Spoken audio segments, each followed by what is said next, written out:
it just added me back in, so I'm good to go. Oop. Um, yeah, so how's everybody doing? Hi, my name is Aaron. I'm going to be the speaker for today. Um, I know that I wanted everybody to be on mute. If you could just give me a big thumbs up or, say that you're doing well in the chat box, you certainly can.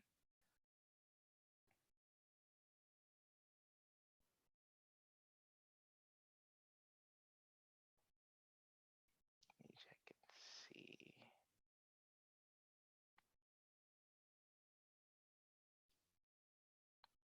Awesome, awesome,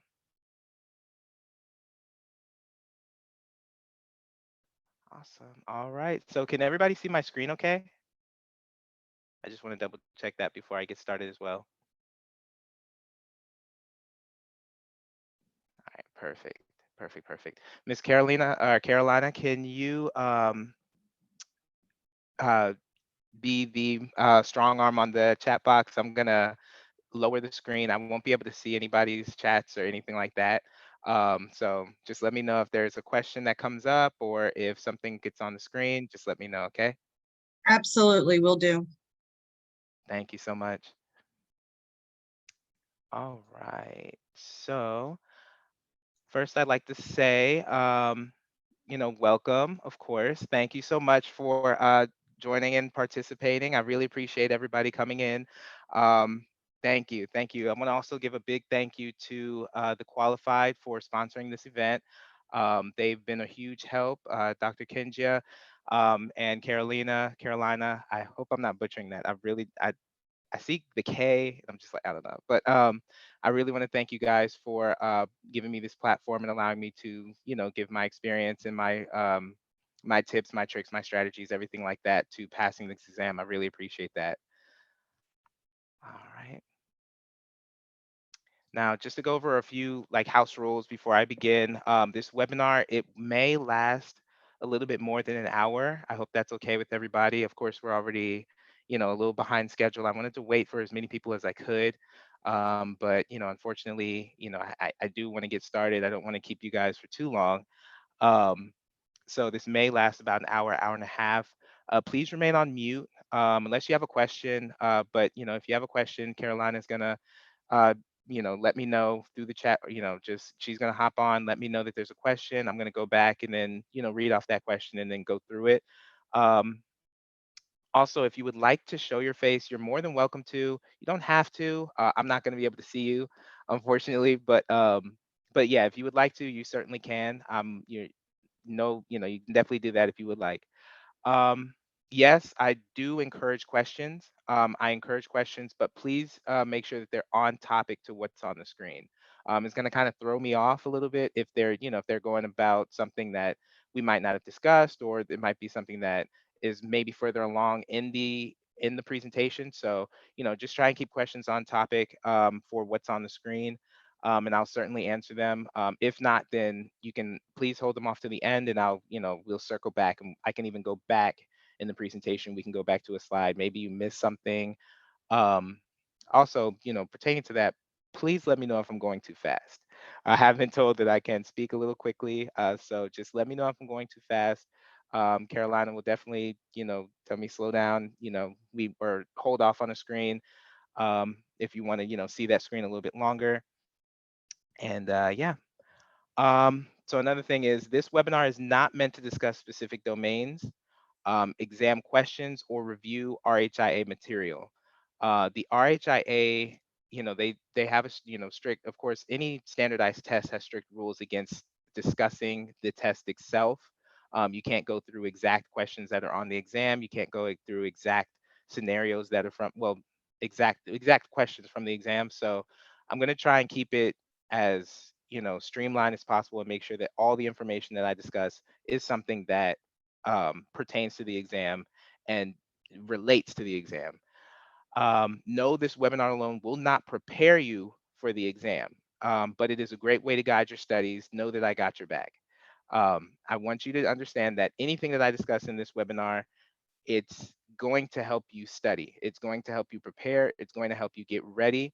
But you can't just use this information alone to and it's going to, get you that passing score. It has to be coupled with your study habits. It has to be coupled with, how you study, what you study, when you study, everything like that. So this webinar will definitely prepare you for, making those good study habits, making those good strides towards getting the score that you want.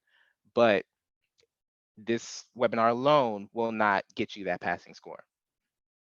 So just make sure you have a paper, pencil, even your phone camera. You can definitely take pictures of any slide if you want to, make sure to take that snapshot. If you want to make sure to jot down everything, I will slow up for the individuals who want to, write everything. Of course, we're in the digital age, so I'm big on technology. You'll see through my presentation that I discuss, technology more than using the book method of studying. So, please take out your phones, take pictures, record. I don't mind. All right. So going on to the next slide. So everyone here wants to pass the RHIA exam. You've already shown that by, signing up for my webinar, which is amazing. Whether you want to further your career, you need it in order to obtain your next credential, or you're changing careers, having the RHIA certification is necessary for you as an individual. Since passing the exam, I've had a lot of people asking me, how I did it, what study tools did I use, when did I start studying, what the exam was on, any advice, etc. Um, and I've found that many people have told me that they're on their second, third, even fourth attempt on this exam. Um, which, I do understand. I understand that this exam may have people feeling, disheartened, some type of anxious, even possibly questioning this career field. But I do want people to feel that way. I don't want people to feel that way, and I don't want anyone to fail if I can prevent it. So this is, so I'm providing the tips and strategies and study advice needed to pass this exam, and it's up to each one of you to kind of make sure that you're following along, asking questions, soaking it all in, and practice and apply the information that you learned today to your studies and to your exam. All right. All right, so let's get started. This exam basically will boil down to three things. Not even including the just the studying, but it will boil down to your attitude, your skill, and your knowledge. So what I mean by those things is your attitude.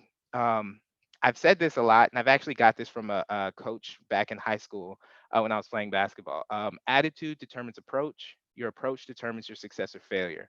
Your success or failure begins with your attitude, and that includes your study attitude. So when I say study attitude, I mean, how are you self-assessing when you study and practice? When you study, are you studying the material? Are you studying just the material? Are you studying the correct answers? Are you studying the incorrect answers?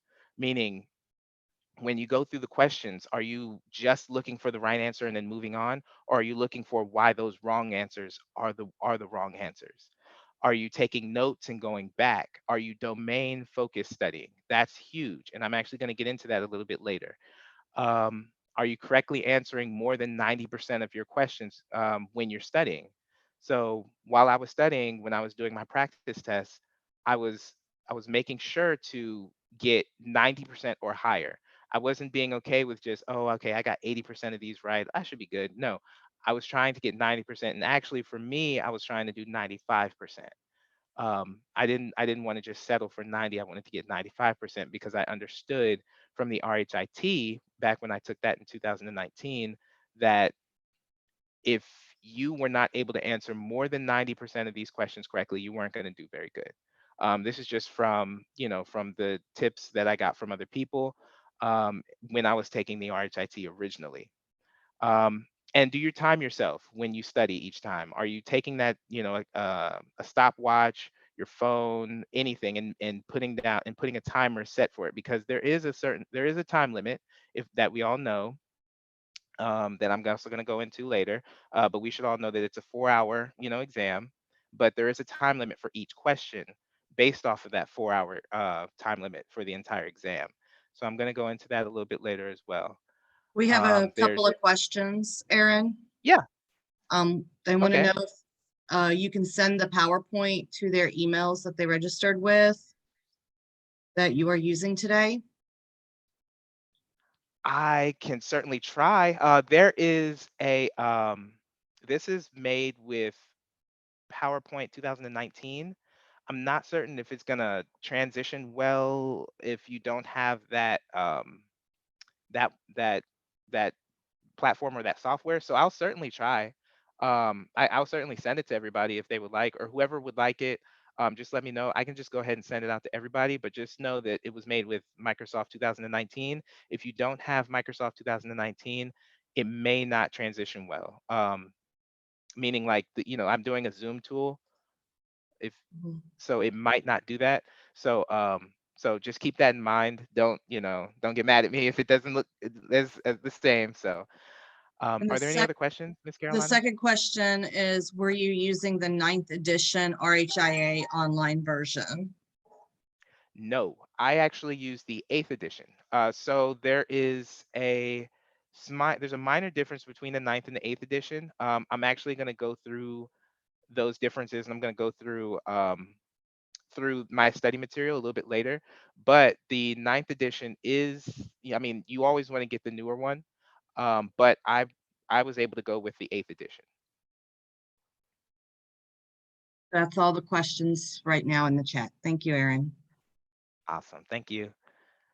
All right, so the next slide that I wanted to go through was skill.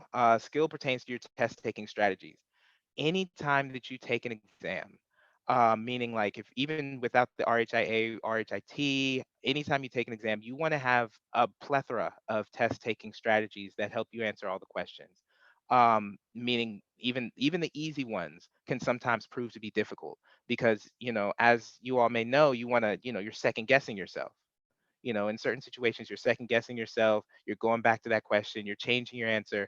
That's part of the test taking strategies. You don't want to second guess yourself. You don't want to go back. You want to be confident in your first answer choice, as confident as you possibly can. So that's part of the skill. Um, Next is going to be your knowledge. This is not just about the concepts that are being tested, but also you knowing the test itself. So in grade school, when you first start a class, or even in undergraduate, in any college course, when you first start a class, they give you what's called what is that thing called? A syllabus. It gives you the blueprint of everything. It gives you like, what you need to pass the class, how many tests are on the class, what the tests are going to be on, everything. AHEMA does the same thing. They even go as far as to give you the testing material in the study guides. So those AHEMA study guides, the ninth edition, the eighth edition, those have everything that's going to be on the exam. If you don't need to go out and get anything else. They tell you everything that's going to be on the exam. They even tell you what books and what textbook resources they use to make these questions. So, what is the testing blueprint? How is the exam structured? Are questions random or are they by domain? The questions are random. They're not by domain. They're not, sectioning them off. So, that's more of the things that you need to know about this exam. What information did the exam cover? What kinds of questions will be on the exam? What percentage do you need to pass? Everybody knows well, you should know that it's 300 out of 400 that you're supposed to get to pass the exam. But that's 75%. You're supposed to get a 75% or higher in order to pass the RHIA.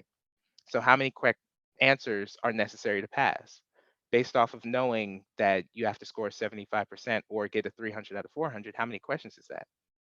So, just knowing that, just taking that time to know what you need to get or how many questions you need to get in order to pass is crucial when passing the exam. So, let's go on to what is the RHIA?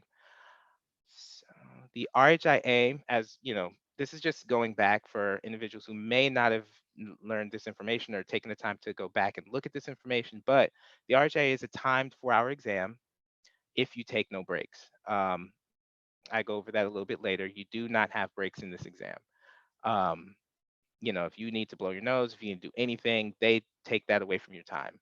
It's 180 questions that cover 5 knowledge domains, and those listed are the knowledge domains: information governance, compliance with uses and disclosure of PHI, data analytics and informatics, revenue management, and management and leadership. I'm sorry, give me 1 second. I'm actually going to close my door.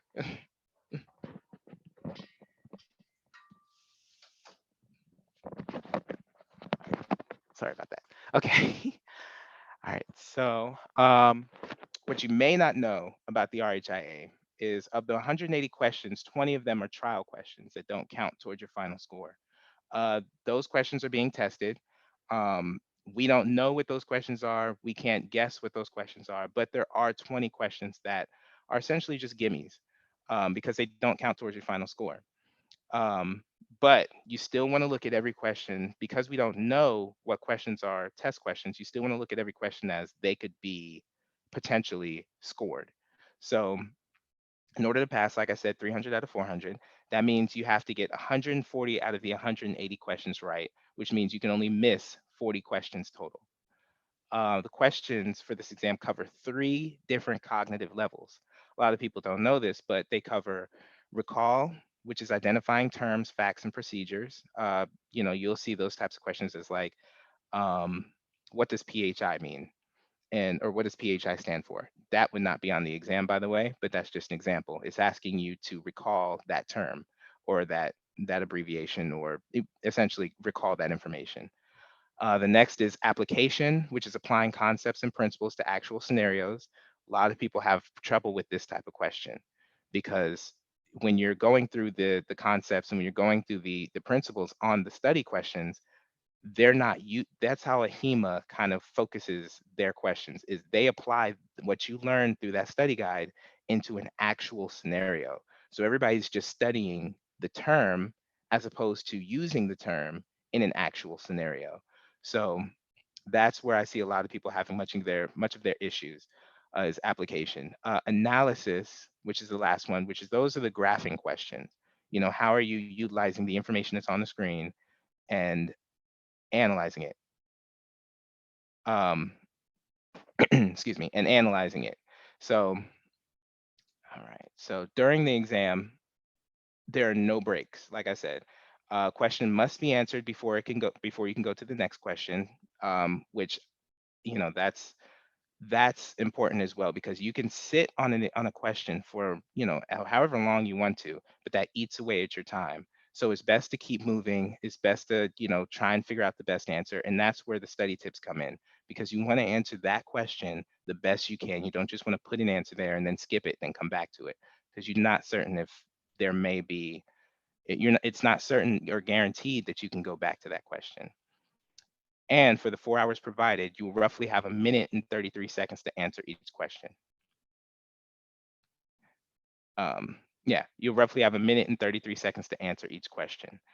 So let me go to this one. This Hey, is where I was Aaron, we going have through. we have a question. Yes, Um, ma'am.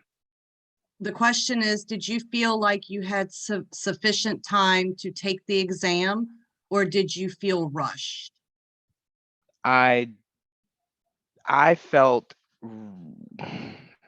I didn't feel rushed, but I didn't utilize my time properly.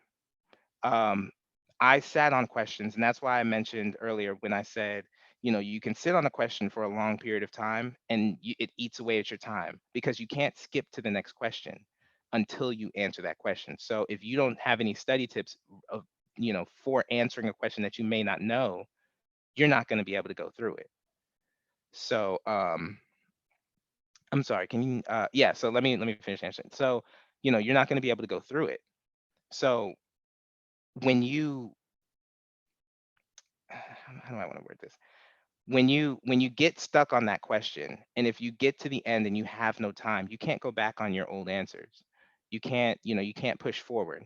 So the best option in those situations would be to um for situations where you have like no time, is you have to like you have to do what's called a guessing plan. And I'm going to go into that as well a little bit later. But you have to basically, use the strategies that you have. And if you can't use any of those strategies, use your guessing plan so that way you can move forward within the exam and you're not wasting so much time. I hope that answered the question. We have a couple more that just came through. How many Okay. months would you recommend studying or preparing for the exam? Four. I took 4 months to prepare for my exam. I took 2 months to use for my study material. I actually created my own study material based off of the study guides and the Oaks and Waters book. And then I took 2 additional months to study all of that study material. That's just me personally. If you're not making your own study material, I would suggest you do, because you want to be able to look at the information outside of what's given to you. But if you're not making your own study material, I would suggest at least 3 months, 3 solid months, no less than that.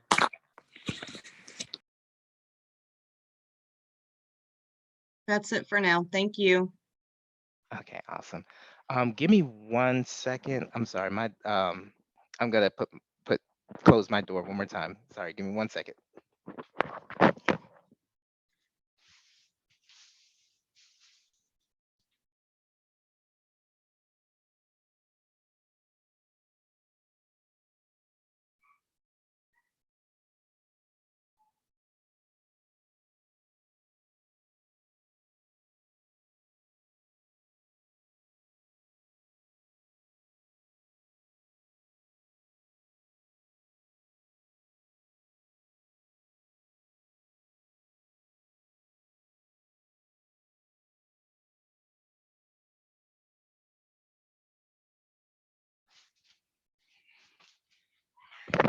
Apologize about that. Sorry. Okay. Um, all right. So now I'm on the subjects will be covered on the RHIA exam. So the data content and structures that, excuse me, the subjects that are going to be covered are the five that I went over earlier.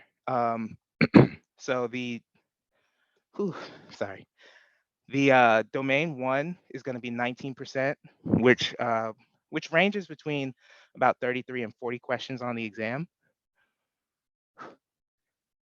And then I'm not really going to go into what the domain content is. You can actually find that information on AHIMA's website. Ooh, sorry, my chest kind of hurts. 1 second. Yeah, you can find that information on AHIMA's website. So if you need to take a picture of this, you can. But it's definitely on AHIMA's website. This is exactly from AHIMA's website. This is not. Um, so they do give you the percentage of what the exam covers. They don't give you how many questions that is. So 19%, 33 to 40 questions. That's a big chunk. That's one of the reasons why I was discussing earlier about domain focused studying. Um, the next section, domain two, this section covers 26% of the exam. So this is a fourth of the exam. Um, it has 43 out of the 43 to 49 questions of the exam, which is another huge chunk. Like I said, this is all information that's from AHIMA's website. So you can go there, you can, check it out. But if you want to take a picture, you can. Let me move that. Uh, see, domain three, that's going to be 24% of the exam, ranges from 40 to 47%, or 40 to 47 questions of the exam. Hold it for a second.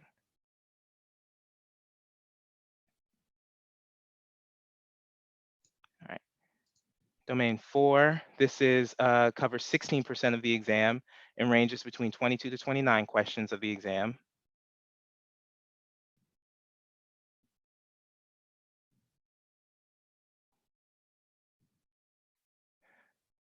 And then domain five, which covers 15% of the exam, which ranges between 22 and 29 questions of the exam. We have a couple of questions in the chat box. Yep. The first one is, are there any coding scenarios on the exam? There may be like one or two. There aren't that many, but um, there are a lot of regulations and rule questions about coding. So I love that question because that question with other questions like, is there any um, questions about graphs? Is there any questions about mean, median, and mode? Those questions, those are specific to other people's experience. Um, I had a few coding questions. I had maybe one or two coding questions, I think. I don't even remember if I had that many, but I remember something about coding being on the exam. So, but my exam experience is going to be completely different than somebody else's. When I talked to somebody about their coding experience, their exam, they actually did say that they had a few coding questions, a few more than what I thought I had. So yes, there may be some. It's not guaranteed, but what I urge everybody to do is study, study, study, study everything, study coding, study the abbreviations, study everything. Because one person's experience is going to be completely different than another person's experience, and you may focus on studying coding, but you might not get but one coding question. So it's very important to just continue studying. Make sure you study all the material because you don't know what material is going to be on your specific exam. All right. And what was The, the next the questions? s- the second question is, can you link how having an RHIA is beneficial for a coding manager? An RHIA for a coding manager, an RHIA is essentially for me because I'm not a coding manager, nor did I ever want to be in coding. Um, but the RHIA for me has opened up so many doors just in my experience alone. Now, I'm not a coding manager. I've never been in coding, so I can't speak to that experience. But I know for me alone, it's opened up so many different doors, whether from, meeting the people at the qualified, Dr. Kinja, what was her name? I talked Moreland, Dr. Moreland, all of these people reached out to me the moment I posted my score. And the congratulations, the assistance. I'm about to start a whole like I'm in the process of starting a whole website for study material.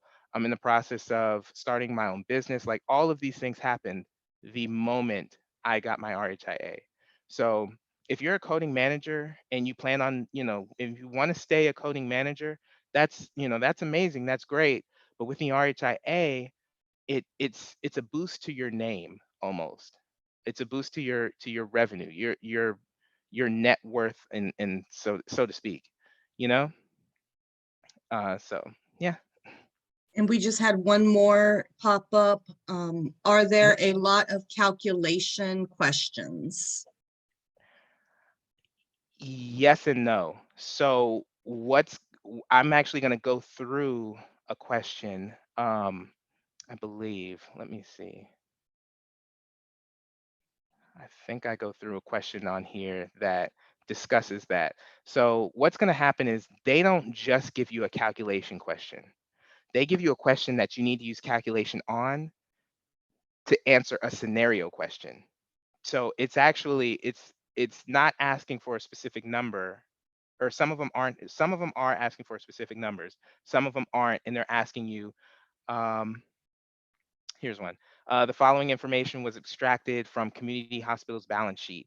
And they give you a balance sheet, they give you the calculations. You have to figure out which calculation to use or which formula to use because it doesn't tell you.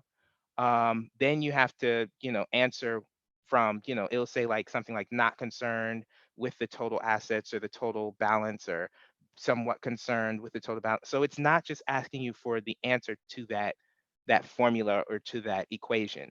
It's asking you for your opinion of what you got from that formula or from that balance sheet. And you have to be able to use the formula to solve that and to get your own opinion. So, yep. All right. So, was there another question?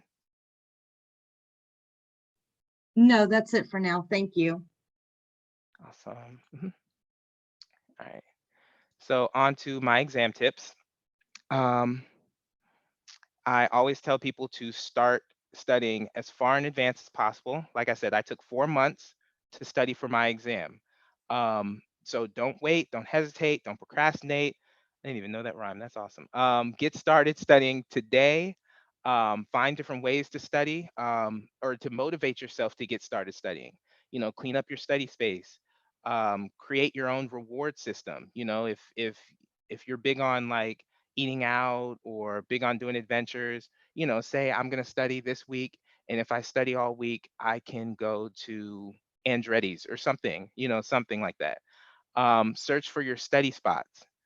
That's big too, because in the exam, what's going to happen is you're not going to be just seated next to, you're not just going to be in a room by yourself. If many of you have taken the exam already, you're in a room with other people. So you have to be comfortable with being around other people. My exam experience was pretty terrible. I went to a location where it was a small room with, I think it was 4 to 6 computers. So we weren't that far apart, or I wasn't that far apart from other people. um, and the computers were kind of old. So the whole time I was taking the exam, you had to click through. Sorry, you had to click through, and you would hear, that all day, and you would hear people clicking and all that and all that stuff. Um, so you have to be okay with sitting next to somebody, and have to be okay with, the distractions that could possibly be there. Um, I'm a side note. It's also important to pick your testing location, because the first test location when I took the RHIT, they gave us noise canceling headphones.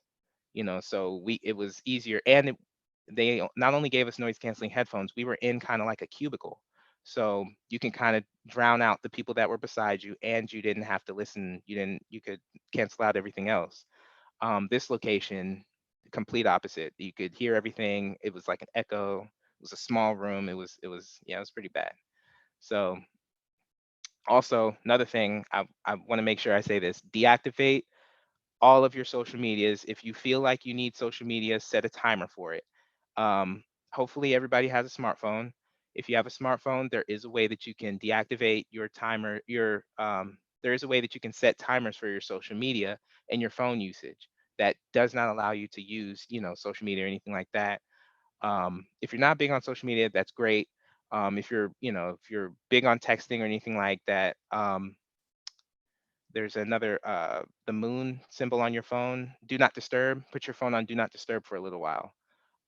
If that's something that you can't do because you have children or you have family that you're taking care of, um, let them know. Of course, you want your family to know that you're taking an exam, and let them know what times you want to study. Are you studying between the hours of 3 and 5? Are you studying between the hours of 5 and 6? Whatever time that you plan on sitting and studying, let them know. Um, so yeah, and strategize and plan ahead. Like I said earlier, HEMA gives you the blueprint. Um, I I would say that from the entire study guide that I got, there was not a question on the exam that I did not see in that study guide. It was just, it was all everything was in there. And I had the eighth edition, like I said. So there was not a question on that exam that I did not already see in the study guide. It was worded, or it was formatted, or it was changed in some type of way to match the um, the cognitive levels that they test you on. Like I said, recall, um, analyze, and application. They changed the wording, or they changed the question to kind of match a different one of those. So it's not going to be the exact question. It's not going to be the exact type of question. So let me go into the study material. So this is the RHIA book. Like you asked, this is the ninth edition. So you want to get this book. It has a code inside of it. And I'm going to go into that in just a second about that code. That's super important, because everybody is studying from the book, and there's so much you can do with the code that I don't believe a lot of people know about. And I wish they would, or I wish they did, because that's how I studied for both the RHIT and the RHIA, and passed them both on my first try. I used that code inside of the book, and I used the study material from the website. I didn't use the book. I didn't even open the book. I used the website. I studied from my phone majority of the time. I didn't even, I would sit down at the computer and study a little bit, but 90% of my studying was from my phone.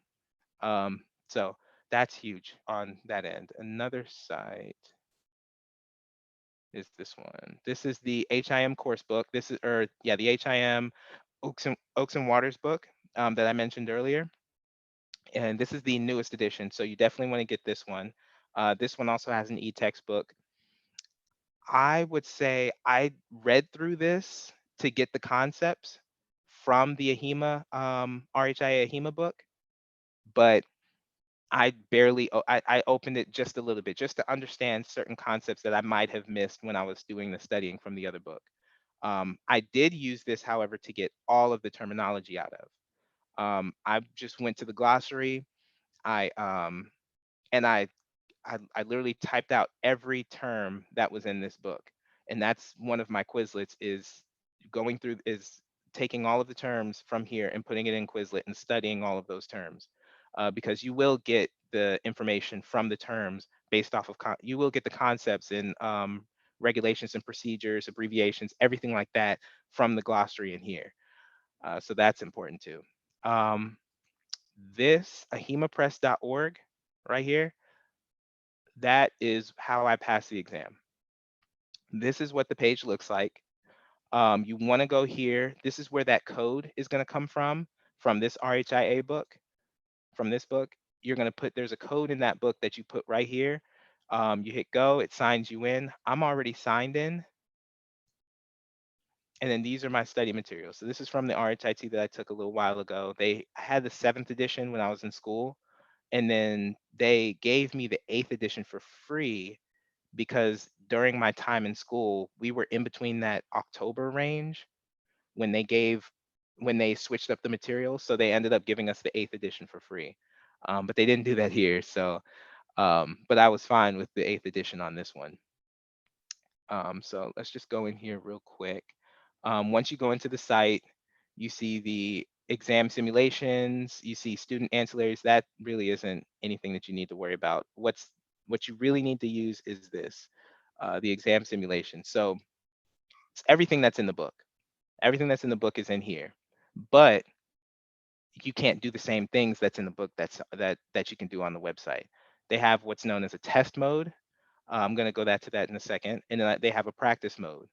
With the practice mode, you can go through every domain, and they give you 820 questions. You can go through every domain. You can even domain focus, like I was going to get into that a little bit later, but you can domain focus studying, which means you can go specifically and study just domain one, and study all the questions from domain one. They have 180 questions pertaining to domain one.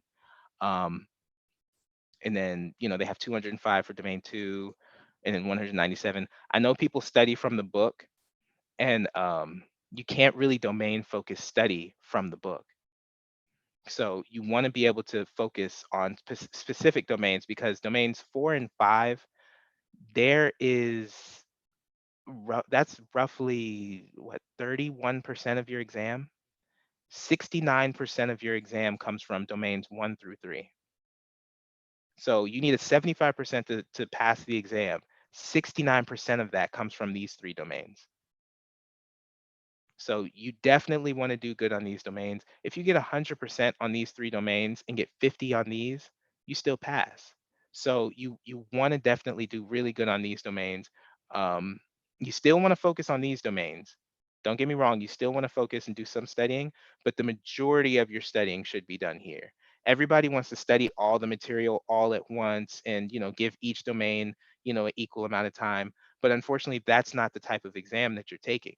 You're taking an exam that distinguishes the information between each domain and gives you a certain amount. So you don't need to spend as much time on revenue management as you do on information protection or any of these, to be honest with you. So that's the quiz section. So let me go back. And then this is the test mode section. So you can take a test based off of all of the domains, the 108 test. You can randomize, you can do whatever with the test. And then once you get into the exam, it's just like, you have to name each one. It's just like taking the exam. Give you a 4-hour time limit. They give you the questions. They allow you to flag it and go back. Well, excuse me, that's not the flag, but they allow you to pause it.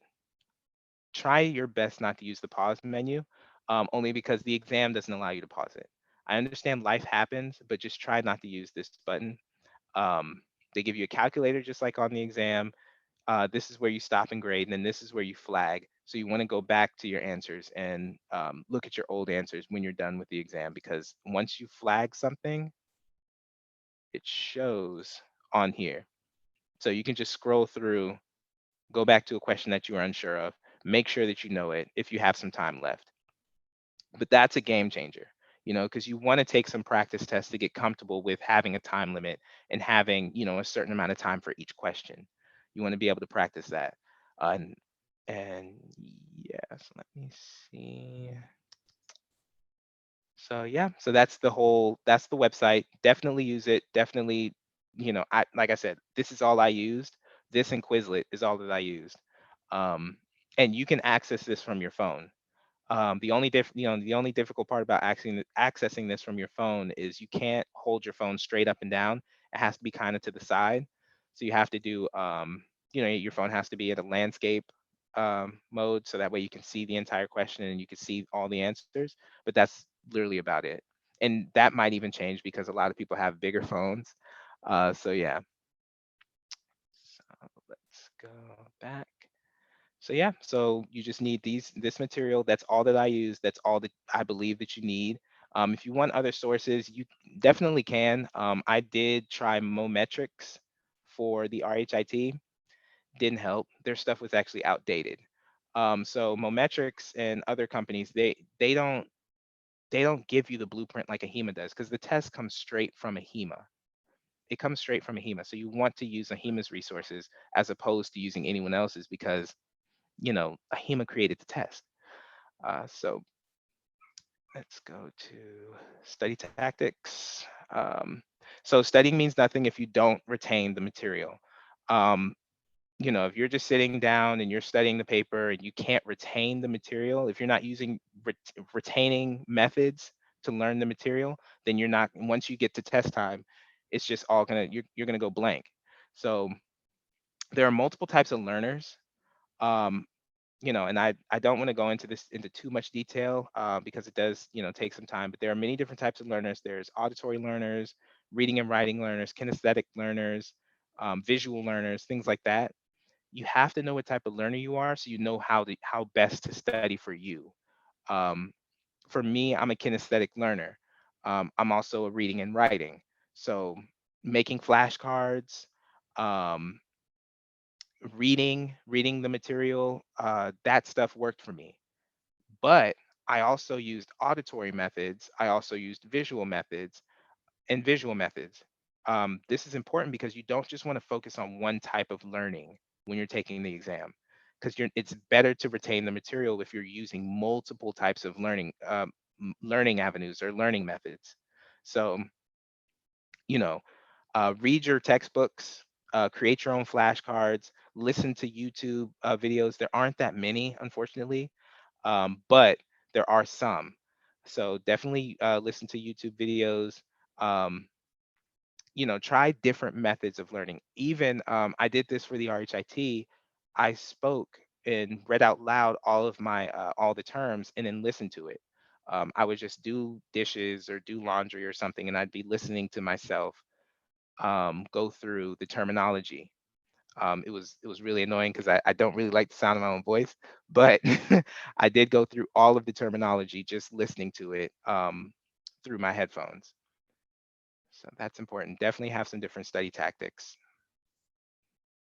So the right way of studying is definitely going to be the hard way, because you're going through all of the material. Like I said, you want to study the concepts, the terminology, the calculations, the abbreviations.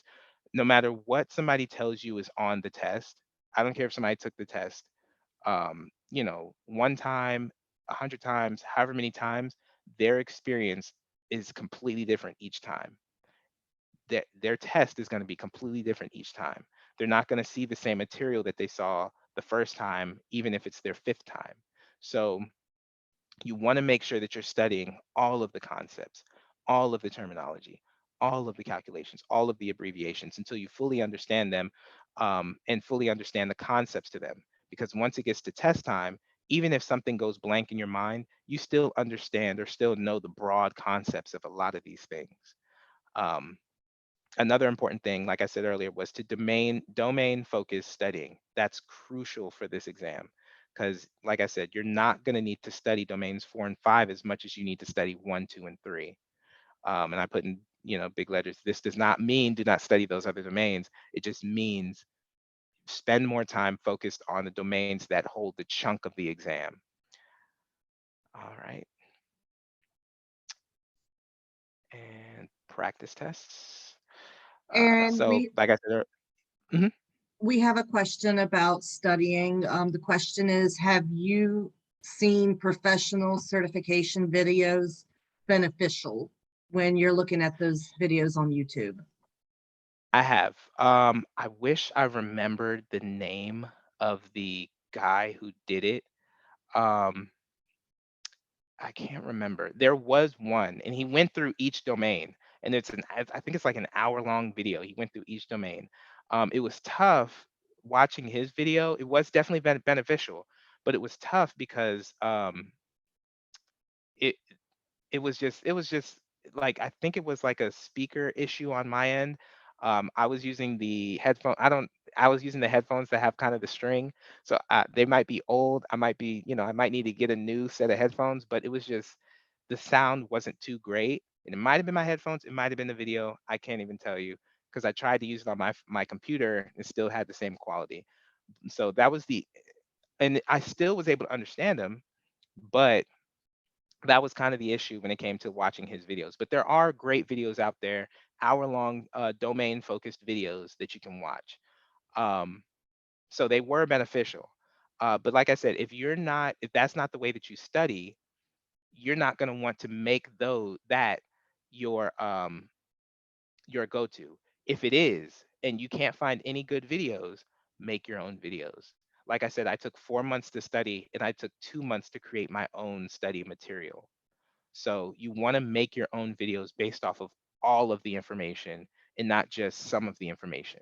So go through every section, go through every domain, go through every question, create your own questions, and create it in a way that you can can um, can retain the information. Even if you're doing visual, if you have to make your own graphs, if you have to make your own pre PowerPoint. Just take the time to study because this is your exam. This is what you're working towards. So, yep. Was there another question, Carolina? No, that's it. Thank you. Awesome. All right. So, practice tests. Like I said, you want to take as many practice. You want to take practice tests, but it's important that you don't overwhelm yourself by taking practice tests early without studying first. So, I did that. I actually took a practice RHIA test and did horribly on it because I thought it would be similar to the RHIT. It was not. So do not, you can if you want to, but you don't want to get discouraged by doing that and see that, you made a 20. Because like I said, I was making like 20% when I was taking those practice tests. I was making like 20 and 30% on each domain. Um, so you don't want to discourage yourself by doing that and then, thinking like, oh, I'm cool with just an RHIT. No, you don't want to do that. You want to take these, you want to take it, give yourself a little bit of time to like look over the material. Even if you're not, diving into studying hard, you're reading the book or something like that. You want to take some time to look at the material and then do a practice test to kind of engage your knowledge on the subjects. Um, Practice test meaning you want to do a timed practice test. Um, for your first one, you want to kind of, model it after the exam. Then after that, your practice test should not be timed. Take some time to learn the material, take some time to read over the material, practice your study habits, your strategies, things like that. Then once you got comfortable with the material and everything like that, then you want to start taking your timed practice tests again.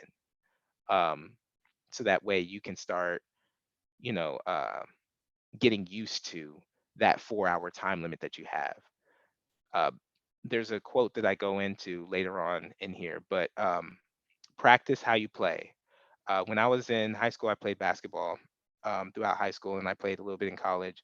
One of the things that my coach would say to me was, how you practice is how you play. So, how you practice How you study is going to be how you perform in the exam. If you're studying for like 5 minutes here, and then you're doing other things, you're watching TV and doing all this other stuff, and then you get to the exam and you're distracted by everything else, you're going to be distracted by everything else, because it's how you practiced, it's how you looked over the material when you were looking over the material. So you want to make sure that you're focusing, um, that you're giving yourself that time to focus. Like I said, I studied a lot on my phone. um, I caught myself getting distracted sometimes by looking at, text messages that would come in, or certain things that would come in. If you feel that that might happen to you, um, like I said, use that do not disturb. If you can't because you have family, then let them know what's going on. We all have family, or we all have, certain things that are going on in our lives, work included, family, friends, social outlets, things like that. Let the people in your life know what's going on and that you're preparing. Um, for those 4 months that I took the study, I was almost like a hermit. I wasn't going out. I wasn't on social media. I turned off all my social media. I limited, everybody's access to me, other than my son and my fiance. I limited everybody's access to me, because I wanted to focus on the exam. So that's super important. Um, Practice tests are super important. Preparing for the exam, and preparing your mind mentally for the exam is super important, as much as studying the material. You want to prepare your mind for that test. Um, so yeah. So this next part is when I get into the strategies of the RHIA exam. Um, so yeah. So RHIA exam, taking tips and strategies. For this exam, there will be some difficult questions that may take you some time to answer, average questions, and even easy questions that you immediately recognize and answer. However, do not let the difficult ones stop you from getting the easy ones. This section, I want to make sure that, when answering, this section will help you guide you answer any questions on the exam. Um, and when you study, make sure that you're practicing these strategies while you study. So that way you get used to using these strategies. So when you get to the exam, you can utilize the strategies, and you can answer questions quickly, efficiently, or not quickly, efficiently, and be comfortable and confident in your answer. So, all right. So for this first one, read each question and its answer choices very, very carefully. And you want to also read them, like I said, very efficiently. It's very important, that you understand what the question is asking for, whilst maintaining a steady pace due to the time limit. Please, I actually want to open this up for somebody to answer. Carolina, if you could, I'm actually going to go back to the chat box and see for a second. Um, so, yeah, look at the example image and tell me the key word or words that you see in this question. And you can just put your answer in the chat box. And I would just want to see what people say. Where is that? There it is. Oop,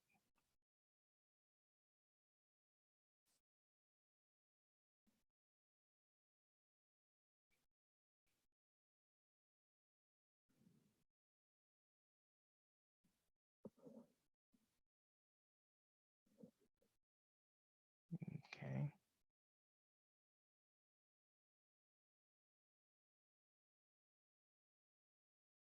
Okay, so A. What's A? Oh, the answer. Oh, okay, awesome. Yeah, so some of y'all are putting the answer. That's great. Tanya, you weren't supposed to put the answer. Girl. Um, so yeah, so the answer is A. Thank you. I wasn't asking for the answer though, but thank you. Behavioral, that is correct. And disclose, yeah. But the two biggest um biggest things is or the two keywords to look out for is behavioral and without the patient's authorization. You can say without, but it's without the patient's authorization. So without even knowing the rest of the question, you can answer based off of that alone. but you, of course, you want to read through the remainder of the question, and you want to make sure that you go through all of the answer choices. But I'm going to go through that a little bit later. I just wanted to see what everybody's opinion, what everybody's thoughts would be on that. But yes, the answer is A. Thank you, everyone.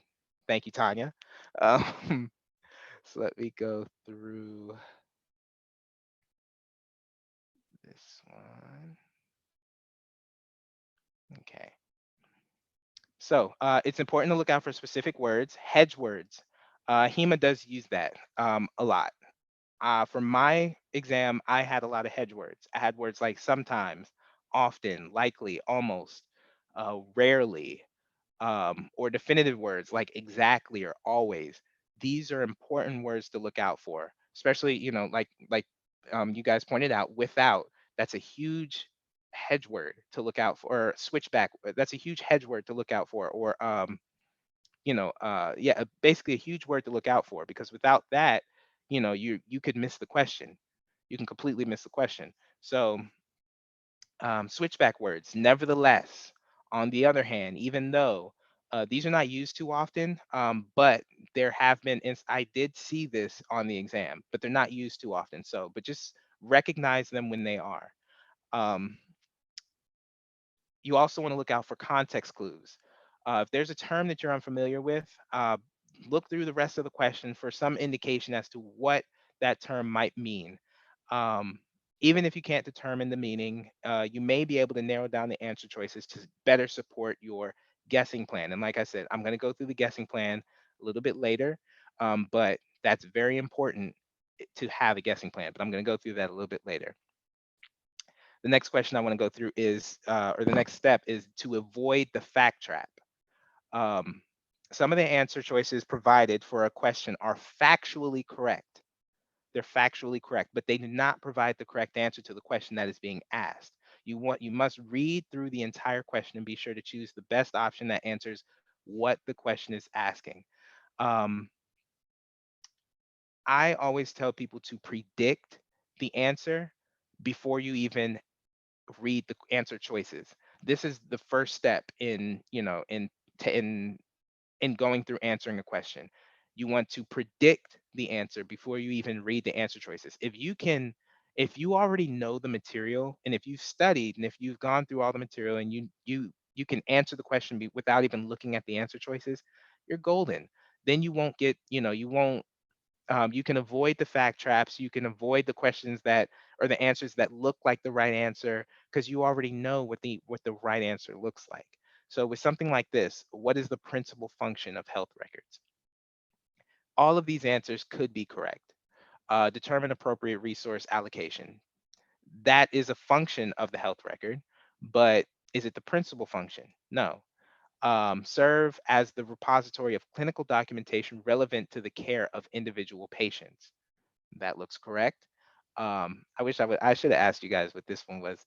I would have loved to get the answers on this one, but that looks correct. So, I'm skipping ahead a little bit, but I would actually mark B as my answer right now, because this is actually um this looks correct, because it is all, because a health record is for the care of the patient.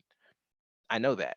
So I would mark B for right now, and then I would check my other answer choices to make sure that none of them, um, you know, go further into detail than this. Provide information for performance improvement activities. That is a function, but that's not the primary function. No. Support billing and reimbursement processes. That's a function, but it's not the principal function. So no. So my answer would be B for this one. So you want to avoid the fact trap. The AHEMA does have questions, and a bunch of questions that are, like I said, that are factually correct, and they will make you think about your answer choices. And that's where a lot of people go back and they second guess their answer choices because of those types of questions, those fact trap questions. But as long as you know the material, and and you can predict the answer choices, then you're golden. You should never you should you there shouldn't be a reason where you second guess yourself. All right, so next one, answer selection. Identify all of the wrong answers as soon as you realize they're wrong. Don't even double back. Don't look at them again. Don't read them again. Just all automatically eliminate them from your eyesight if you can. Um, Here's another thing that I put on here that kinda is effective, but not really, but you still wanna keep it in mind, is when you see answers that are like parallels or direct opposites, usually one of them is the right answer. Because they're parallels and they're direct opposites, they're usually usually one of them is gonna be the right answer. Usually, not always. There are some questions on the exam that follow this model, so be prepared to recognize them. And I reiterated, predict the answer. Predicting the answer alleviates all of these other issues, or all of these other methods. If you can predict the answer, you already know the answer, and you can avoid looking at any other answers. So for something like this, what type of information makes it easy for hospitals to compare and combine the contents of multiple patient health records? um, it doesn't say specific. It doesn't say that they're combining administrative information. So I'm not going to look at that. It doesn't say that they're combining demographic. It says multiple patient health records, all of the record. Um, so it's not progress notes. It's going to be uniform data sets, because a data set is, that's used for combining information. So I'm going to choose D on this one. My answer selection was to eliminate all of the incorrect answers. I eliminated all of these. I didn't even take a second look. I chose D, and now moving on to the next question. I'm not even second guessing this. I'm not flagging it. Moving on to the next question. That's what I mean when you see an easy one, and then you start to second guess yourself. Oh, well, can't you use progress notes to for aren't progress notes what you use in health records? Isn't that the entire you don't want to second guess yourself. You already know that you're doing multiple patient health records, and you're trying to get the information from multiple patient health records. So you're doing the uniform data. You're using data sets to get the information, not just the administrative data, the demographic data, or the clinical data, using all of the data. So on to the next one. The benchmarking method. This is another method that you can use. Like I said, there are many methods I'm going to go through a couple more. There are many methods that you can use on this exam that essentially help you answer all of the questions. But you want to be able to use the method that pertains to that particular question. All of these methods won't work on every single question. So just keep that in mind. You want to study each method, so that way I can use this in this type of scenario, or I can use this in this type of scenario. So just study each method. Make sure you can recognize each method in each type of scenario. So as you read through the answer choices and you see the first answer you read appears to be the right answer, mentally select this answer, but no, it is not your final answer. So for something like this, which of the following materials are required elements in an emergency care record? I'm going to read the first answer choice: patient's instructions at discharge and a complete medical history. Mm, you don't need a complete medical history in an emergency record. I know that off bat. So I'm going to eliminate this. So it doesn't even sound right. Time and means of a patient's arrival. Okay, you do need to know that. Treatment rendered. You do need to know that. Instructions at discharge. You definitely need to know that. So this, I'm already going to mark it. I'm marking it in my head, or I'm marking on the screen that this is actually correct. Then I'm going to keep moving through the answer choices. Time and means of the patient's arrival. That's in this choice, so that's correct. Patient's complete medical history. Like I said, you don't need that. So that's already off bat. I don't even have to read the rest of the question. It's already in here. And then same with this one. Treatment rendered, you need that. Instructions of discharge, you need that. Patient's complete medical history. All of the wrong answers follow a certain pattern. They all have complete medical history. So all of these answer choices are wrong. A, C, and D are wrong. B is the only one that doesn't have that. You can see the similarity, and that's actually going to go into my next method. You can see the similarity in the answer choices. So but you also know, based off of what you know about an emergency care record, that having a complete medical history is not necessary. So I would choose B for this one, and B is the correct answer. Uh, for this next one, I'm actually going to have you guys do it and let me know. So this is what I call, or what is known as the, hello? Oh, this is what is known as the Stowe method, which is, like I said earlier, you're looking for the similarities, you're looking for the theme, you're looking for the outlier, or you're looking for the action words. Um, so what are the action words from the answer choices? Without even looking at the question, what are the action words from the answer choices? And you can put it in the chat box.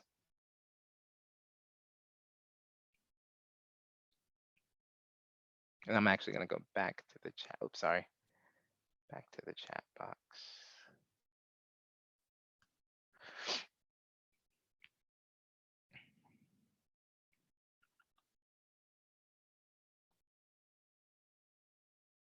Oh, I hope I'm not butchering this name. Thu, can you still hear me, or are you having issues with your sound?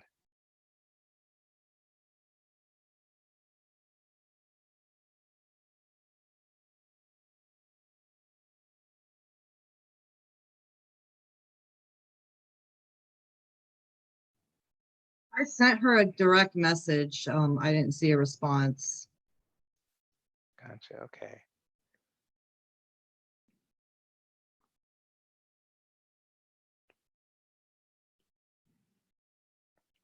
Stipulate action word in question. Right. The action word in the question. We don't. So the action words in the question aren't really that important right now. The Stowe method kind of looks at the answer choices before we look at the actual question.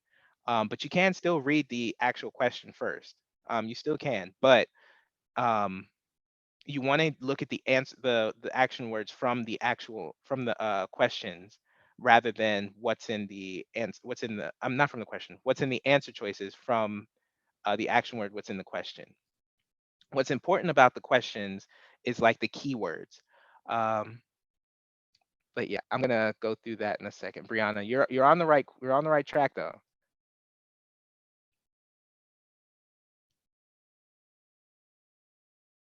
Medical staff rules, regulations. Okay. So the answer choice is C. Thank you to everyone. The answer choice is actually C. Thank you, Carolina, for putting that. But it is definitely C. So if you look at your action words, the action words, they're sentence structure, usually has usually an action word in front. There might be man, I'm going to language arts. I can't even remember. But yeah, the action words are usually at the beginning of the sentence. So wait, that's for this one. Are we ever waiting for a transcribed report when it comes? Actually, I'm not even going to go through the question. I'm just going to go through the answer. So first action word is wait. The next one is redictate, and then the last two are to write. So let's go into a little bit further. Wait for the transcribed report, redictate the operative report, write a detailed post-operative progress note about the procedure performed, write a post-operative progress note that states the operative report has been dictated. If you're looking at the action words alone, I'm going to go with the two that say to write something. I'm not, redictating something. That's actually circling back on work. Just redictating something, that's circling back on work. So I wouldn't choose that. Just off the action word alone. Now, I'm not telling you not to read the entire answer choice, or the entire answer choice, or not to read the entire question when I say this. So just know you still want to read the entire choice, but you want to recognize these things, these action words. Wait for the transcribed report. We never want to wait for something. We never want to tell our surgeons to wait for something, or to tell somebody to wait for something. So I'm not going to choose that. I'm not going to choose to redictate. These two are going to be my two answer choices in the back of my mind. It's going to be to write a detailed report or write a post-operative progress report or progress note. So these two. So now I'm going to go back and read the question. Um, the Health Information Management Manager is concerned with a backlog and transcription of surgical reports. The medical staff rules and regulations stipulate that the surgeon should. So already, like I said, we're not going to wait for the transcribed report. The surgeon, the medical staff rules and regulations would never say to wait or to have them redictate the operative report. Um, because that still is double work. So they would never say to do that. It mentally it doesn't make sense to say to do that for us to a rule that says to redictate the operative report. Um, so even without even knowing any of this information, I'm gonna say that mentally that would not be the correct answer. If I were to think, or logically, that would not be a logical answer to wait or to redictate. Now, let's skip to D. Write a post-operative progress note that states that the operative report has been dictated. That doesn't logically make sense. Why would I have somebody write a note that says that something's already been done? That logically it wouldn't make sense. So I wouldn't choose D. I would choose C. Write a detailed post-operative progress note about the procedure performed. That's that's action. That's him taking an action to do something. And C is actually the correct answer. All right. And Don, you said detailed is key action in C and D. Yeah, detailed is only in C. It's not in D. So it's just write a post-operative progress note that states the operative report has been dictated. All right, so let's go to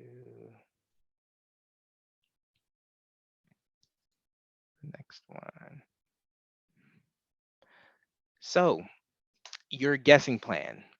Whenever you take an exam, any type of exam ever in life, um, you know, when you're given a rubric, you can study that rubric all day, but there are going to be questions that come up that you may not recognize, that you may not have gone over too great, that you might not have gone over at all. Um, and this is in life. This is everybody has seen this. I know for certain that everybody in this webinar has seen a question that they had to, give a logical guess on in some way, shape, or form. They've seen a question that they've had to give a logical guess on. So this is where your guessing plan comes into, you have to have a guessing plan. You can't just choose C. I don't think that works anymore. I think people got hip to that. So you can't just choose C for your answer choice. You have to, you have to have a guessing plan. You have to be able to implement it when when it comes into play. So when studying or taking practice tests, make sure that you are using your guessing plan. When you're studying and when you're taking your guessing, excuse me, when you're studying and when you're taking your practice tests, there will be some questions that come up that you don't know. And you definitely want to go back and study those questions. You want to go back and study those, but you also want to practice implementing your guessing plan. So don't just, say, oh, I don't know this answer. What's the right answer? No, you want to look at that question. You want to try all of your study methods, meaning the STOW plan, the benchmarking method. You want to avoid the fact trap by predicting the answer if you can. If you can't, meaning if you've exhausted all of your strategic resources, you've tried to logically and you've tried to use logic, you've tried to use your reasoning skills, you've tried to use everything to get this answer and you still cannot. This is when you implement your guessing plan, but you have to try and exhaust every one of your strategies um, before you can implement your guessing plan. So that's crucial. That's why I put a big caution sign. You don't just want to guess just off the back. You want to try every single strategy before you do that. Um, and that shouldn't take very long before you know that you have to implement a guessing plan, but you still want to try and utilize, your logic and try and utilize your reasoning skills and try and draw that information from recent knowledge and recent experience and everything like that before implementing a guessing plan. Oop. So Three questions to address when developing your plan or when implementing your plan is when should you execute your plan? Like I said, this process should begin as soon as you decide or as soon as you go through all of your methods and you cannot answer the question based on your knowledge. Um, based on your knowledge. How should you narrow down your answer choices? This is by far the number one question that I get asked. How should you narrow down your answer choices? Well, how am I supposed to guess then?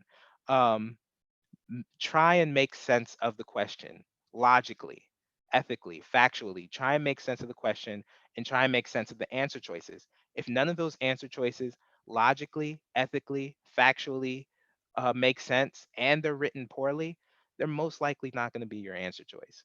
Um, think through some of these questions that applies to, some of them it doesn't. um, I do understand that some of them require formulas and some of them require calculations that you might not know or you might not remember, so you have to implement a guessing plan on these calculations and on these formulas. You can still use logic for those questions. If a question is asking you about about abstracting information from a balance sheet, um, I'm going to actually share this question with you guys. Um, See if I can't get it into a new sheet. Give me 1 second. My computer's going to start moving slow. Oh, awesome. Okay, so I'm going to make this small because I don't want to show you the answer. Oh, dang it. Dang it, you're going to see the answer. Anyway, all right, so with a question like this is a question that I was discussing earlier about the balance sheet. Um, the following information was extracted from a community's balance sheet. Who knows what formula you're supposed to use in this situation? You can type it in the chat box. We all know the answer is C, but who knows what formula you're supposed to use to determine this answer in the sheet and what it's supposed to look like?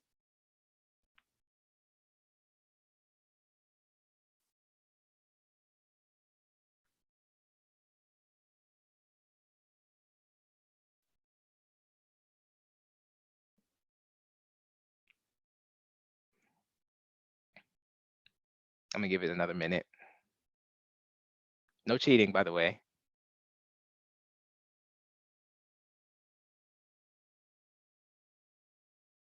Oh, okay, okay. She might. Is she gonna asset liability? Asset, asset. Is that asset minus liability? Tinashe, you can unmute yourself and then say how that formula is supposed to look. I think is that asset minus liability minus OE. No, no, Are you I think putting? I'm sorry, it was a typo error. So it's maybe you can put it differently. You can put it Uh-huh. as asset minus liability equals to owner's equity, or you can put it Okay. asset is equals to liability minus owner's equity. So you can put it differently. It just Okay. depends Okay. how well you really look at it. Yeah, but it still comes out to be the same. Gotcha. And what is that? Do you have the answer? No, I'm You- not asking you to do that. Yeah, no, I thought you might have done it. No, it's okay. You don't have to answer that. But oh, you thank you so much for providing that. sure. Oh, So it's it's actually going to be um total current assets over total current liabilities, which is a division process, a division problem. You're getting the current ratio. So your answer is going to be 4/5, which is zero point 0.8, which means that your current ratio is less than 1. So your answer is going to be C. So that's how I got this answer from that. Um, so that's what I was talking about earlier when it says, when somebody asked me, is there a question pertaining to are there a lot of calculation questions? Yes, there are, but they don't look like this. They're not going to ask you for the they're not too many that are going to ask you for this answer. There will be, but there aren't too many. They're going to ask you answers like this. Oh, okay. All right, Dr. Kenjia.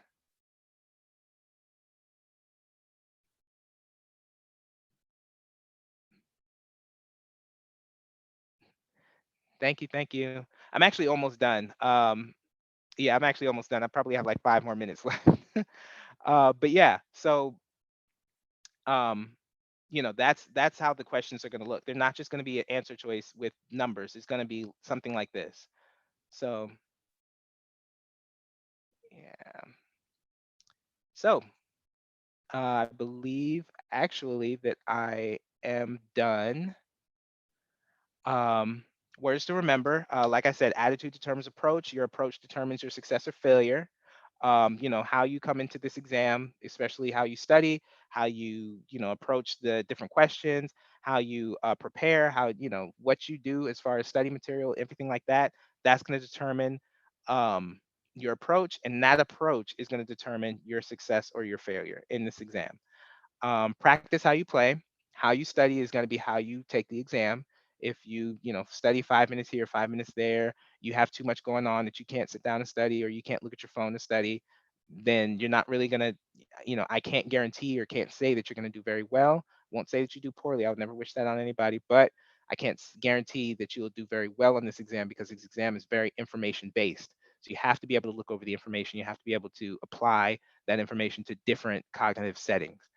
And then keep moving, don't rush, check your work, and never second guess yourself.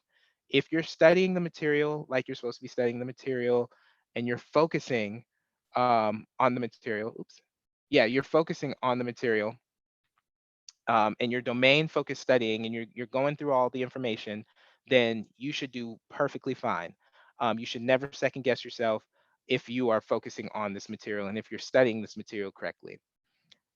So that is it. And I will say, are there any questions? This is my Q&A time.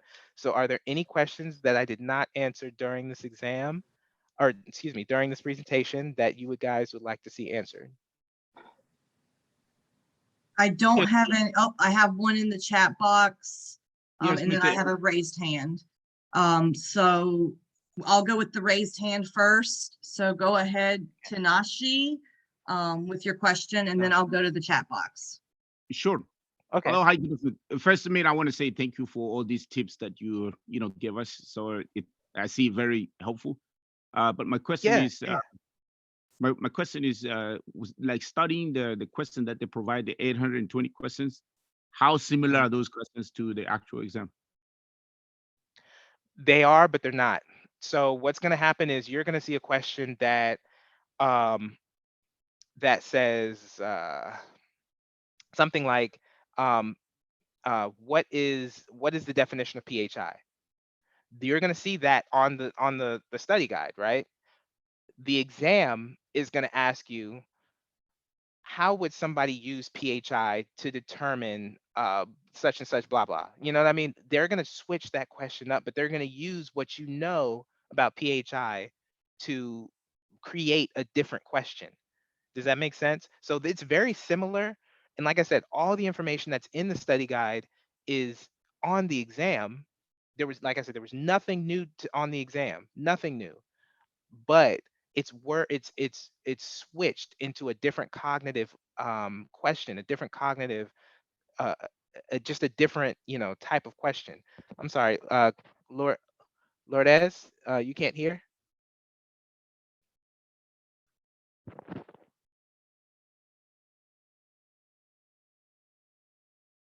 Okay, cool. Yeah, Tinashe, did I answer your question? Yes, yes, yes, yes, you did. Awesome. Thank you. Thank you. So we have a couple of questions in the chat box. The first one is, I am taking the RHIA for a second time. Should I focus on those domains which I got a low percentage, or study again in general? So, Angela, it depends. The domains that you may have gotten a low percentage on, if it's domains 4 and 5, like I said, you still want to study those domains, but you want to focus on domains 1, 2, and 3. Domains 2 and 3 particularly, because that's 50% of your exam. Um, tw- uh, Domain 2, I believe, is 24%. Domain 3, I believe, is 26%. So you want to focus on those three domains. Um, I would say study everything, but when everybody studies everything, they study everything equally. You're not supposed to study everything equally because they're not equally distributed within the exam. Domains 1, domains 2, and domains 3 hold 69% of the exam. So you want to, and that's, um, I had the number of questions that was 69% is roughly like 90 something or 100 something questions. So that's where much of your questions are going to come from. You want to know those that material so that way you can answer all 100 of those questions confidently. So, take a look at your percentage if you can. Let me know what it looks like. If you feel comfortable enough, you could put it in the chat box. If not, you can reach out to me directly through LinkedIn, um, or through my email. I believe my email is on there as well. You can definitely provide me that information, and I can, provide you with any tips as far as like how you should go about your studying, um, and like what domains you should be focusing on. But honestly, it's across the board that I would say you want to focus on domains 1, 2, and 3 specifically, and then stick, and then 2, 4, and 5. You want to just, you want to still study those, but you want to focus more on domains 1, 2, and 3. The next question is, did you pass on your first try and what was your score? For both RHIT and RHIA, I did pass on my first try. Give me 1 second. I believe I have my score right here. I don't remember my score for the RHIT. I don't even think they put your score on the RHIT. I think they just tell you passed and then they give you your percentages. But for the RHIA, I got a 326 out of 300. My domain scores were 71% for information governance, 79%. Well, I'm gonna just say domain. 71% for domain 1, 79% for domain 2, 69% for domain 3, 68% for domain 4, and 70% for domain 5. So you can see my highest scores were in domains 1, 2, and 3.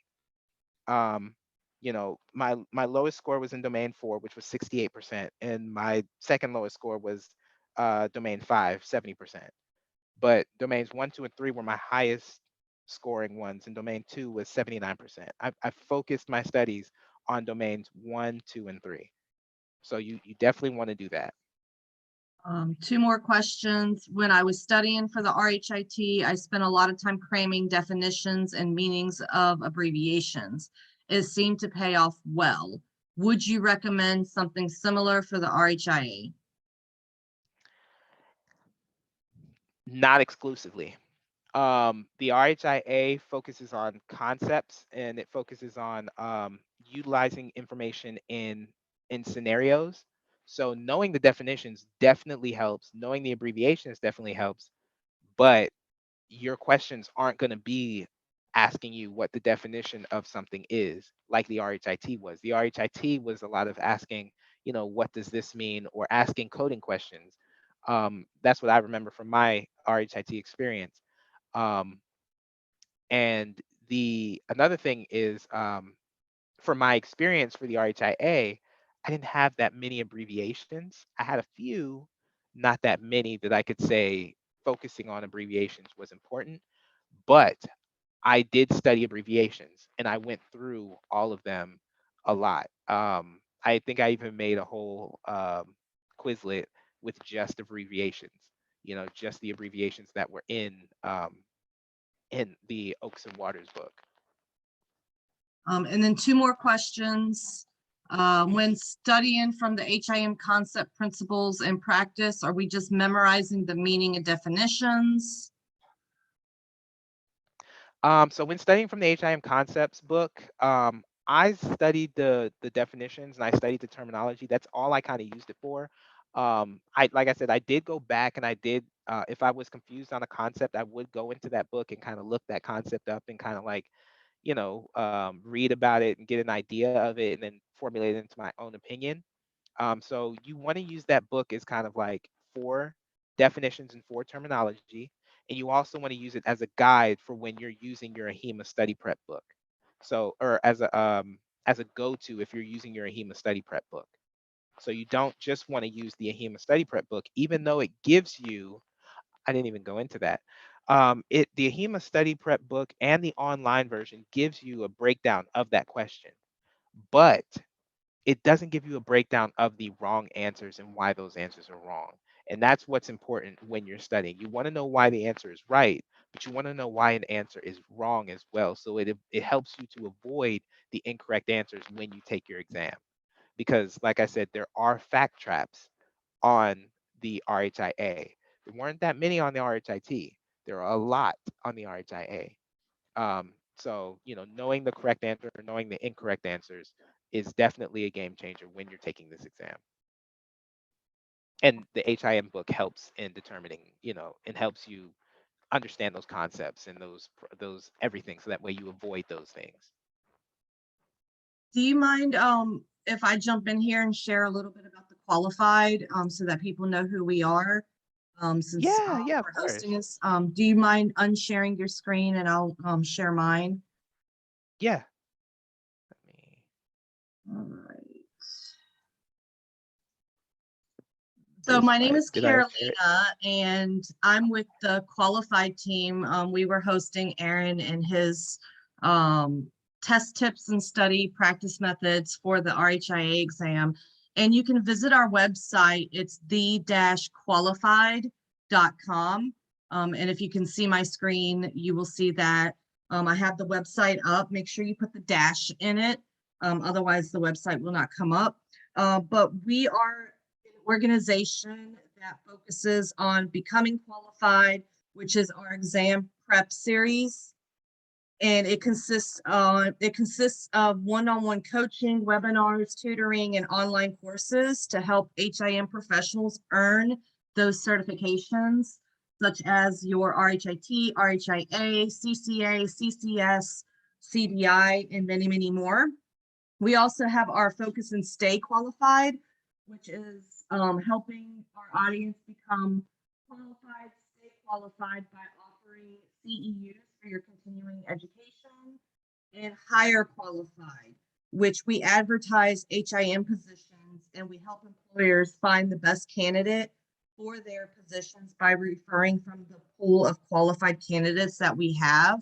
And if you go to our website and you click on the exam prep of becoming qualified, you will see that we have several different options. We have consultations. We do private tutoring. So one-on-one tutoring for exam prep, whichever domain you're taking, whichever credential you're doing. We have our boot camps. So those of you that are looking for your RHIA credential, we do have the Weekend Warrior workshops that are coming up. We have one in April and we have one in June, and it's a 2-day boot camp, and we go over test questions, preparing for the exam, and a lot of information is giving on what to expect of the exam. We also have an RHIT workshop, and we're currently working on a couple of more workshops to put together. So it's really focused for students learning, getting prepared for their exams. And Dr. Kenja, she leads the workshops as well as other team members. And you can also go to our website and see the team members that we have and what we have going on and everything about the qualified. It's a great new business that we're starting. We are going to be really focusing on HIT information and getting students and individuals credentialed in everything. So we have our team, which is Dr. Kenja, Sabri, we have Dr. Moreland, we have Henyu, there's Selena, Mariah, myself, Marligan, So we have a lot of team members that, who can assist with any type of tutoring or anything that you might need. So I will go back to the questions real quick. There's a question also, Aaron, about the OCHAS and Waters chapters by the test domains. Is there a way to break them down? By the test domain, let me see. Uh, I'm trying to see that question. Where is it? it's from Jamie. Oh, here it is. Is there a way to break down the oaks and water? Is it oaches and waters? I thought it was OCHAS, but maybe I'm pronouncing it wrong. You know, I've been calling it oaks. I'm sorry. And waters chapters by the testament. Yes, there is, but I've actually had that question before, and I've told people do not do that. If you can break it down, then yeah, I mean, there are some tutors and some study places that do break down the the studying of the book, but you want to understand concepts, you want to understand them thoroughly. So breaking down the book into sections is only going to limit the amount of information that you know about a concept. So I don't recommend it. If you can, if you would like to, that I mean you can, but and there are people that do, and I've seen that there are people that have had success doing it. But me personally, I study to learn and I study to understand concepts. So I study the entire thing.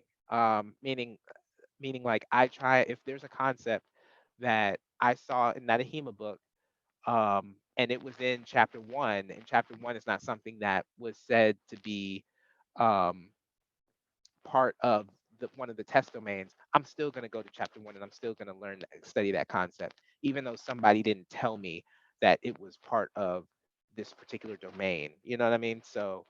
Um, so yes, I'm still gonna go through it. I hope that answers your question. And then they're asking if the AHEMA codes expire. They have the 7th edition version. Do you think that the AHEMA codes ever expire?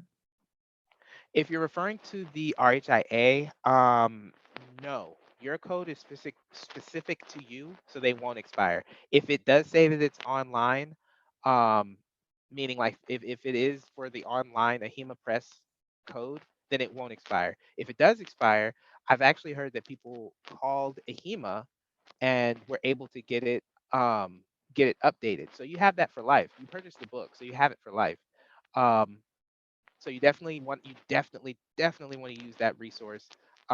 It's an ultimate game changer. I have a 6-year-old who is very interesting, and you have a family, you have to take care of your kids, you have to take care of some of your kids might need a lot of attention because they're active and want to play sports and want your attention and things like that. So it's hard to just sit down at a computer at a study desk and study just for an hour or 30 minutes even. So being able to study on your phone or being able to study on a tablet or something that's smaller that you don't have to lug around like a book or notebooks and stuff like that, it's it completely changes the game and it helps you study even more. You can study for 5 minutes, um, or you can study for 10 minutes, take a break 5 minutes, and then go back and study 10 minutes. And that's what some kinesthetic learners have to do, that because it's hard for kinesthetic learners to focus on something for a long periods of time. So I was taking 15 minutes, studying for 15 minutes, taking 5-minute breaks to do something, studying 15 minutes again, taking 5-minute breaks. And other times I would take the 30-minute long study sessions and then take a 5-10 minute break and then another 30-minute long study session. Like, and then in my downtime, I was just going through Quizlet questions. So you definitely want to have that online guide. If it expired, or I mean, if you can't access it or it doesn't work, call AHEMA. They're very good at helping you out. Like I said, I've heard many people have called them. Many people have gotten their codes. So that will never be a worry, is if it expires, because it will never expire. And Aaron, we had many people asking not only about the PowerPoint, but when you send the emails out with the PowerPoint, could you also provide any links to the YouTube videos that you used and Quizlet sections that you used when you send out the PowerPoint via email? Certainly. So I can send out the PowerPoint. I can send out the link. It might I can certainly find it. I can send out the link. The Quizlets are going to be available on the Qualified's website. I believe for anybody in the classroom or in the presentation today. Actually, I believe for anybody, it's on sale for $20. I think. Um, it's on sale for $20. I can show you right now what that looks like. The AHIMA website. Am I still sharing my screen? No, you're not. While you're doing that, I'll go over the last question that we have as well. Okay. The question says, so I currently have the Mom Momatrix Momentum. flashcards in study guide. You do not recommend using this. I also have the HEMA study guide, but it's just the book only. I wasn't sure about a code for online resources. Gotcha. Did you get that book? If if you can answer, I can see the chat. If did you get that book from Vital Source or from AHIMA personally, or specifically?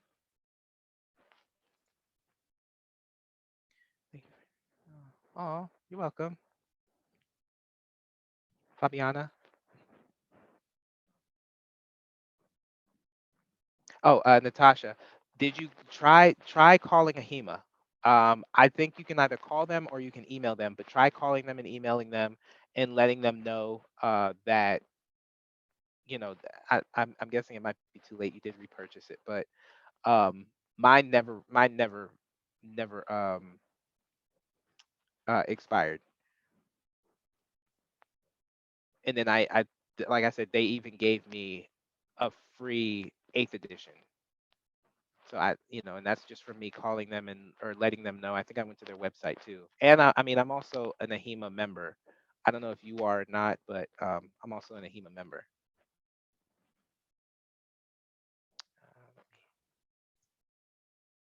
Let me share my screen. So Naomi responded that she got the book directly from AHIMA. Right. Okay. So you do not recommend it. I also have the AHIMA set, but it's just the book only. Yeah. So in the book, like I said, I never even opened up the book, so I couldn't even tell you where the code is. But it's either in the very front or in the very back. So in the book, you should be able to see a code. It might even be a scratch off. Carolina, do you know about that code in the If book, she purchased it where it's directly located? from AHIMA, the front cover should have a silver scratch off where you have to scratch it off and there will be a code in there for the online access. Awesome, awesome, awesome. But yeah, that's where it was. I purchased it from HEMA Press, or I didn't purchase it. My school gave us the code, and it took us straight to a HEMA Press. So I didn't have to go on. I didn't even they gave us the book too. I didn't even look in the book. I think I even have a book that still has plastic on it. Like I didn't even look in it. So so yeah. Oh, can everybody see my screen? I believe so. You're Okay. screen sharing. All right, awesome. So yeah, so this is the RHIA study guide. I went through every single question, every single term, everything. I even, like I said, I even created my own questions, and and it's something like 1,000 something questions. Like I said, I took 2 months to do this. It's like 1,000 something questions just for the questions. There's 820 on in the AHIMA book. I did use a lot of those. I also used their descriptions. I also switched up the questions to make them more to fit the different cognitive levels. So the questions are going to be a little different than what's on there. And what else do I have in here? In here, I also did the terminology. Like I said, I can't remember how many this one was. Oh, wow, 1,500. Yikes, I had a lot of time. So yeah, so I have 1,517 terms in here, including I believe there are some abbreviations. Here's one, managed care organization. So um, I put in the abbreviations as well, so you could study the abbreviations. Like I went through every term that was in that book, everything that was in the book, everything that was in the study guide. So right. So it is on sale. If you purchase it, you will get access to the classroom that it's in. Um, when I did the study guide, I just put questions, I just made all the questions. I didn't separate them by domains. I didn't Oh, yeah. So how do you? I'm gonna answer this question in a second. I didn't separate them by domains. I didn't, I just put all the questions in one, so that way I could just go through all the questions, as many times as I could. I am gonna update this so that way it's gonna be by. I'm gonna add domains too, so that just in case somebody wants the domain focused study, they can. I want to make sure to give people that option as well, because, like I said, domain focused studying is crucial for this exam, because you want to make sure that your highest scores are in those three domains. Not to say that you want your last two domains to be low scoring, but you want your highest scores to be in those three top domains, those top three domains. Um, so yeah, so I'm going to update that. How do you purchase? You purchase by going to the qualified website. You can go to their website. You can even reach out to me directly on LinkedIn. Um, I mean, it's the same thing. You can go to the website, you can go to LinkedIn, you can once you go to the website, the qualified website, then you're gonna purchase on the website, and then you're gonna send your email when you purchase it, because it does ask for your email upon purchase. Once you purchase, then you send then an invitation is going to be sent to you via that email that you sent. So your email should be the email that you use for your Quizlet account, because whatever email that you purchase it with, then I'm going to send an invitation for the study guide, for the classroom, for the study guide, for the RHIA exam prep classroom, and that'll give you exclusive access. You and only you can enter into that classroom. There's no way that you can add other people. There's no way that you can share it. So unfortunately, it's only meant for you. Um, you can't really, and also you can't change up the the study guides. There's no way to change them up. Unfortunately, what it is, what it is. If you ever see a typo, let me know. I There aren't any. Like I said, I literally went through this a lot of times, so there shouldn't be any.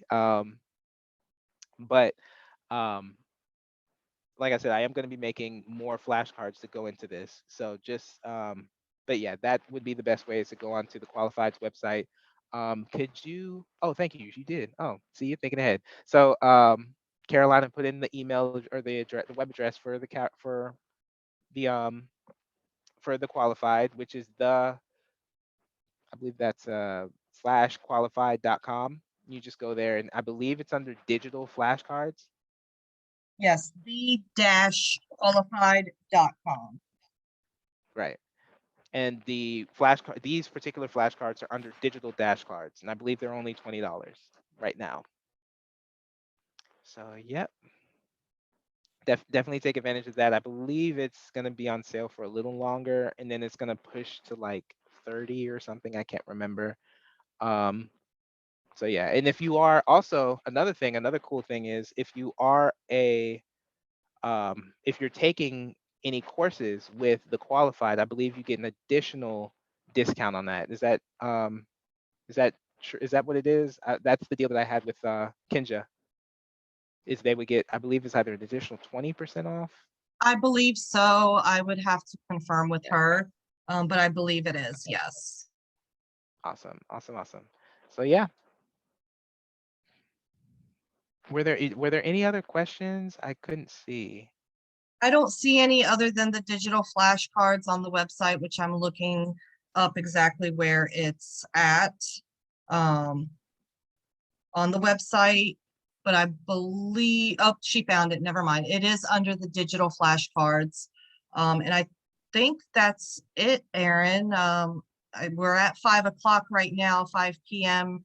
Whew, Eastern time. I'm So so I think sorry. we can kind of close it up. And on behalf of the qualified, I really want to thank you for taking the time and doing this presentation and sharing it with everyone, sharing your study tips and everything that you experienced during your tests taking for your RHIA. And I hope that everybody got something out of this. And I hope that everybody likes us on Facebook, LinkedIn, social media. Once again, that's the-qualified.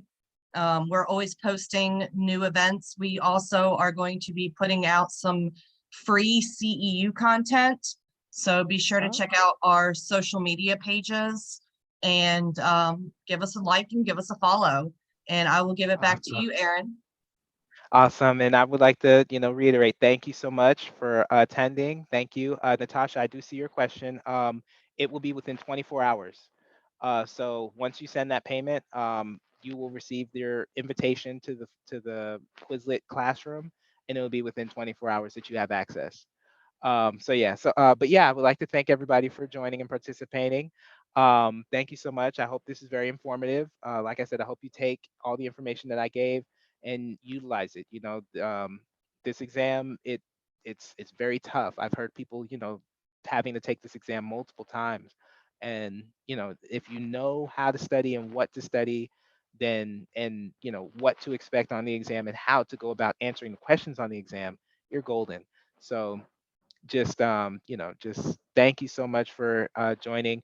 Also, please, please, please, you know, let me know what you think about the event. What do you think? Should we do more? Should we do less? What did you get from the information that you got?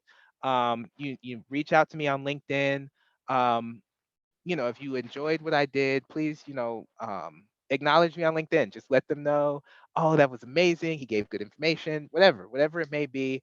Um, just any type of support truly helps. I'm really just trying to get the information out there that, how best to go about studying for this exam because I didn't mention, but I'm just going to leave this little tidbit of information. I gave a lot, but I'm going to give this little tidbit. Out of 3,000 people, 70 to 74% of the test takers for the RHIA pass on their first attempt. So this isn't a very, this test isn't passed at a high rate, so you want to take that into very strong consideration when you go about studying. So once again, thank you everybody for joining, and that is all I got. Thank you so much once again. Thank you.